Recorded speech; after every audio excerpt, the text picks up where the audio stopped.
इस वक्त तकलीफ दी। बुनियादी तौर हम देख रहे हैं 2 दिनों से हमारे एजेंट्स, हमारे वर्कर्स और हमारे सपोर्टर्स को पूरी श्रीनगर पार्लियामेंट्री कॉन्स्टिट्यूंसी में हिरासा किया जा रहा है, अरेस्ट किया जा रहा है। मुझे पता नहीं ये किसकी एमा पे एडमिनिस्ट्रेशन खेल रही है। हमें वैसे पहले ही पता है कि नेशनल कॉन्फ्रेंस और पीडीपी इनके साथ हाथ में हाथ डाल के हमारे वर्करों को पहले तंग, जिस वक्त कंपेनिंग चल रही थी उस वक्त भी तंग कर रहे थे, हमें परमिशंस डिनाई हो रहे थे, हमें दूसरी चीज़ें, लेकिन ये बर्दाश्त से बाहर है। अब कि हमारे वर्करों को किसी को कहा जाता है तुम्हारा इन्वॉल्वमेंट कहीं पुराने एफआईआर में, किसी को कहा जाता है इसमें। यहाँ तो लोगों के जिनके केस है वो लड़ रहे हैं, तो जो एजेंट बनना चाहता है उसको क्या प्रॉब्लम है इनको। तो मैं आपके माध्यम से एडमिनिस्ट्रेशन को वार्न कर रहा हूँ कि ऐसी एक्टिविटीज़ को फिलफोर रोका जाए, क्योंकि ये बर्दाश्त नहीं किया जाएगा और फिर डेमोक्रेसी का मजाक है ये। आप क्यों कहते हैं फिर इलेक्शन में हिस्सा ले लो? हम तो नई जमात हैं, हमारा ऐसा कोई ये भी तो नहीं क्रेडेंशियल है कि नहीं कि हम किसी की तरह ये बोलते हैं ये इलेक्शन उस चीज़ के लिए। ये तो सीधी सी एक इंडियन पार्लियामेंट्री डेमोक्रेसी के लिए इलेक्शन है। हमारे वर्कर्स को क्यों हिरासा किया जाता है? हमारे वर्कर तो कोई ऐसा भी नहीं कर रहे हैं। जो आपके पपेट्स हैं, जो आपके एजेंट्स हैं, वो नेशनल कॉन्फ्रेंस हो या पीडीपी हो, वो तो खुल के वो चीज़ें कह रहे हैं जो इमोशनल ब्लैकमेल लोगों का कर रहे हैं। मैं तो पहले से कहता आ रहा हूं कि एडमिनिस्ट्रेशन में वो अनासिर हैं जो उनको मदद कर रहे हैं और आज तो शरेआम मदद कर रहे हैं। ऐसा कैसे चलेगा? सच की सियासत हम करने वाले, कभी झूठ नहीं बोला लोगों को, कभी कुछ नहीं किया। आज हिरासा और परेशान किया जा रहा है। खान साहब से मेरे लोगों को अरेस्ट किया जा रहा है, सरार शरीफ से अरेस्ट किया जा रहा है, चाडोरा में अरेस्ट किया जा रहा है, शहर श्रीनगर में अरेस्ट किया जा रहा है, पुलवामा में अरेस्ट किया जा रहा है, शोपियान में हमारे अनगिनत लोगों को अरेस्ट किया जा रहा है। यहाँ जब आप उसको देखने के लिए निकलेंगे फिर तो आपको आधे कश्मीर को अरेस्ट करना है। सब पत्थर कहीं ना कहीं मारा ही होगा किसी ने। मैं गवर्नर साहब से रिक्वेस्ट करता हूं कि वो बजात खुद इसमें मुदाखलत करे। और चूंकि नेशनल कॉन्फ्रेंस और पीडीपी के रूट्स बहुत गहरे हैं एडमिनिस्ट्रेशन में, वो ये सब शो मैनेज कर रहे हैं। अगर ऐसा है फिर हमें बताइए, फिर क्यों हम इलेक्शन में नाम नेहाद इलेक्शनों में फिर चले जाएं? फिर तो ये नाम नेहाद हुए अगर हमें हिस्सा नहीं लेने दिया जाएगा।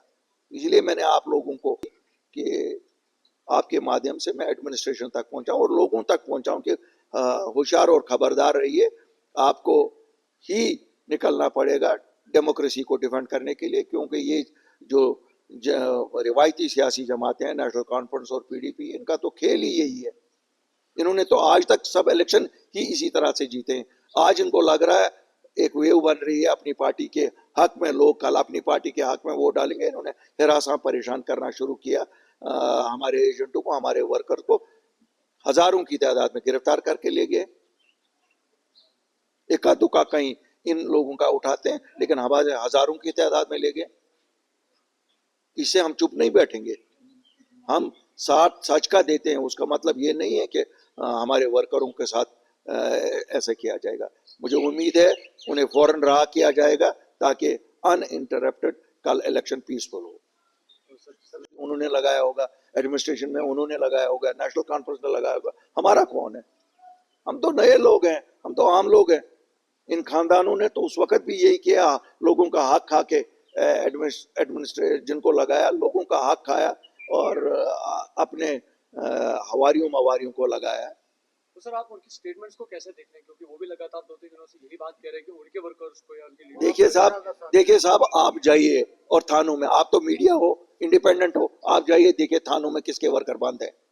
जाइए ना, मैं आपको कहता हूं आप जाइए थानों में देखिए किसके वर्कर बंद है। अगर कोई आज कहता है ये पीडीपी का वर्कर है, वो तो आज मेरा वर्कर है। पीडीपी कहाँ है जमीन पे? है कहीं? ये तो खुद कहती हैं पीडीपी से लोग अपनी पार्टी में बने, तो वर्कर भी तो हमारा ही है। वो कहाँ पीडीपी का वर्कर रहा? उसको इस नाते उठा रहे हैं कि नहीं जनाब ये अपनी पार्टी के साथ क्यों गया। यहाँ खान साहब में ओपन गुंडागर्दी चल रही है। यहाँ हमारे एजेंट्स को थ्रेटन किया जा रहा है कि लाश आपकी भेज देंगे जो अगर पोलिंग स्टेशन पे आए। क्या गुंडागर्दी का राज है?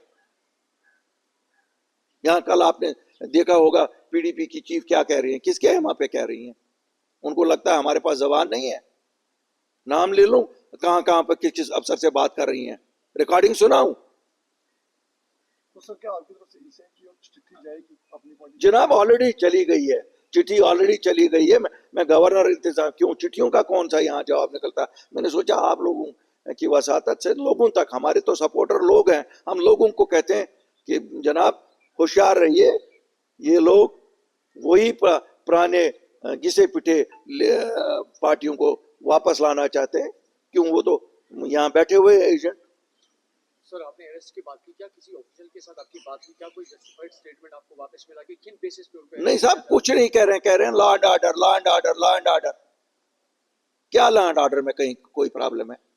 कोई किस जगह लॉ एंड ऑर्डर में प्रॉब्लम है? यहां तो लोग अमन पसंद लोग हैं, हर जगह ऐसा ही करवा रही हैं। दोनों लोग लगे हुए हैं इसी इसमें लगे हुए हैं। क्यों, जो जिनको परमिशन देने या नहीं देने वो तो इन्हीं लोगों को देने हैं जो एडमिनिस्ट्रेशन में इन लोगों से। क्यों, यहाँ तो 70 साल से नेशनल कॉन्फ्रेंस और पीडीपी यही दो जमातें रही हैं। तो अगर कोई सरकारी नौकरी में कुर्सी पे बैठा हुआ वो तो यही लोग हैं। अगर सब कल पोलिंग डे है तो क्या मैसेज रहेगी शहर से के लोगों के? कि आपके पास ये आखिरी मौका है इन जमातों को उनकी जगह दिखानी, जो उन्होंने हमारे साथ 70 साल से बेईमानी की है, जो उन्होंने से धोखाधड़ी की है, उसका बदला लेना वोट ही है। मुझे मालूम है इस वक्त कितना हरासा और परेशान किया जा रहा है शहर में, आपके पुलवामा डिस्ट्रिक्ट में, गांधरबल डिस्ट्रिक्ट में, बडगाम डिस्ट्रिक्ट में। लेकिन इससे डरिए ना, कितने लोगों को लेंगे? 10,000, 20,000, 30,000 लोगों को अरेस्ट करेंगे? क्या होगा इनके अरेस्ट करने से? इतने ही वोट है, 18 लाख वोट हैं। और मैं एडमिनिस्ट्रेशन को भी कहता हूं 18 लाख लोगों को अरेस्ट नहीं कर सकते हो।